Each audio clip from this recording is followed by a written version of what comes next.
बिहार विधानसभा चुनाव के लिए बीजेपी ने आज अपना संकल्प पत्र जारी किया और इस संकल्प पत्र के जारी होने के बाद विवाद बढ़ गया है। हमारे साथ आरजेडी नेता और राज्यसभा सांसद मनोज झा जी मौजूद हैं।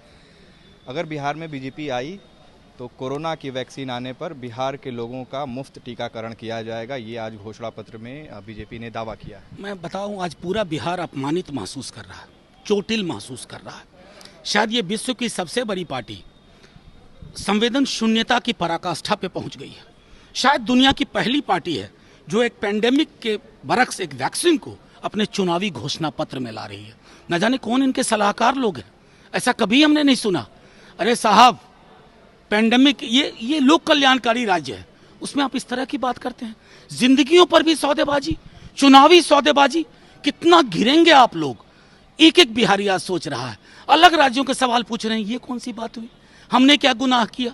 मैं समझता हूं कि इनको फौरी तौर पर इस स्टेटमेंट को वापस लेना चाहिए, क्योंकि इनकी सरकार नहीं बन रही है तो क्या हम फ्री वैक्सीन उपलब्ध नहीं कराएंगे? ये हमको प्रॉमिस नहीं करना है, ये हमारा दायित्व है। किसी भी पॉलिटिकल एस्टैब्लिशमेंट में जब आप सत्ता में होते हैं तो ये आपकी जिम्मेवारी है। प्रियम्बल के पहले पन्ने से ये जिम्मेवारी जन्म लेती है, लेकिन वो लोग नहीं समझेंगे जिन्होंने संविधान को हाथ रख करके शपथ ली है और उस शपथ को 1 मिनट के बाद भूल दिया। उनका ये भी कहना है कि 19 लाख रोजगार के जो मौके हैं उनका सृजन किया जाएगा। आप लोग 10 लाख नौकरी देने की बात कह रहे हैं, वो 19 लाख तक पहुंच गए। देखिए, आप दोनों में फर्क करिए, क्योंकि आप लोग महत्वपूर्ण मीडिया चैनल वाले हैं।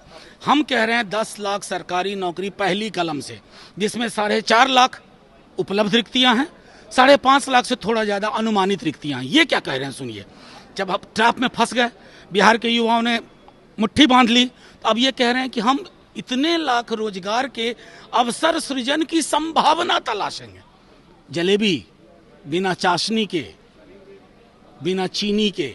और सबसे महत्वपूर्ण चीज है कि प्रधानमंत्री जी पहले हिसाब दे देना, 2 करोड़ कहाँ गया 14 ईस्वी वाला, जो आज 12 करोड़ हो चुका होता। बिहार के हिस्से कई लाख आता, जिसको अमित शाह जी ने खुद कह दिया था। उनकी ईमानदारी को मैं साधुवाद देता हूं। उन्होंने कहा दिया तो जुमला है जी, 15 लाख भी जुमला था जी। तो ये जलेबी जो है जुमले वाली जलेबी है। उन्होंने ये भी कहा है कि अगर उनकी सरकार आई तो जो प्रवासी बाहर रहते हैं उनके लिए उनका सुरक्षित प्रवास सुनिश्चित किया जाएगा। साथ ही साथ जो श्रम कानून होंगे उस राज्य के, उसके हिसाब से उनकी रक्षा की जाएगी। और अगर किसी तरीके से उनकी मौत होती है तो 2 लाख का मुआवजा मिलेगा। कहाँ थे अब तक? आज 3 लॉकडाउन में तो प्रधानमंत्री जी की स्पीच मैंने सुनी। आप ही बताएं, एक बार जिक्र हुआ मजदूर भाइयों बहनों का? एक बार नहीं। सड़कों पे खून नहीं बहा। जब आपसे डेटा मांगा गया, कहा नो डेटा अवेलेबल।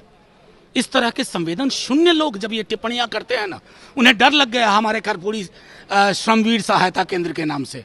अरे अब तो सरकार में थे, हाथों हाथ उठा लेते हमारे बिहारी मजदूर भाइयों को। आपने तो उन्हें खारिज कर दिया। बिहार का हर परिवार उस पीड़ा को देख चुका है। लोगों ने आंसू की कत बहते बहते लोगों की आंखें सूख गई बिहार के गांवों में। अब ये जुमलेबाजी कर रहे हैं, इट इज टू लेट। आप हार चुके हैं। मैनिफेस्टो में 15 साल लालू बनाम 15 साल नीतीश का भी जिक्र किया गया कि एनडीए की जो 15 साल की सरकार थी और आप लोगों की जो 15 साल की सरकार थी, उसमें तमाम आंकड़े पेश किए गए और इनका 15 साल का शासनकाल बेहतर था। तो आप जनता के बीच ये कैसे मैसेज देंगे? मुजफ्फरपुर का जिक्र था कि नहीं इन 15 साल में? बालिका गृह में जो बच्चियों के साथ यौन उत्पीड़न हुआ, शायद होगा।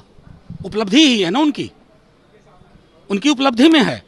सबसे ज्यादा बेरोजगार इनके दौर में हुए, उपलब्धि में रखा। आज कॉग्निजेबल ऑफेंस में आपने सारे मानकों पे सबको पीछे छोड़ दिया है, उसको उपलब्धि में रखा। मजदूर जब सड़कों पे मर रहे थे और चुप्पी थी कंप्लीट, वहां प्रधानमंत्री जी की, यहां मुख्यमंत्री जी की, उसको उपलब्धि में रखा। उपलब्धियों का बखान जनता करती है।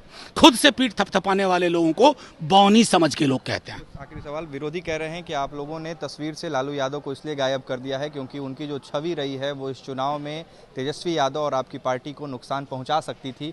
आप उस बैकड्रॉप से बाहर निकलना चाह रहे हैं। मैं समझता हूं कि एक तो हमारे पार्टी की समझ नहीं है, दूसरा राजनीति की समझ नहीं है। यहाँ तो बच्चा बच्चा लालू है, चप्पा चप्पा लालू है, दिल में लालू है।